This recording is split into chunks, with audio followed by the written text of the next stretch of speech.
Bulutlar kabarmış, yağmur olmuyor. Nehirler ahar baraj dolmuyor. Her okuyan kişi adam olmuyor. Okumuşun cahiline ne diyeyim? Kendini aydın sanıyor, haddini bilmez. Gerçek bir aydın yolundan dönmez. İnsanoğlunun soyu maymundan gelmez. Adem atasını bilmeyene ne diyeyim?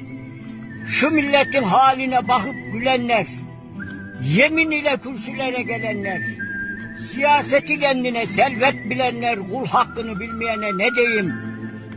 Gelin soralım bunu alimlerin birine. Çok çile çektin Aşık Zeynel elme derine. Kalem vermişler bir takım hırsızların eline. Elindeki kalemini bilmeyene ne diyeyim? Devleti behçeyi soymuşlar. Soygunun adını kredi koymuşlar. Vatandaş perişan, beyler doymuşlar. Bizi bu hallere getirenler utansın. Vatandaşın mutlağı boştur.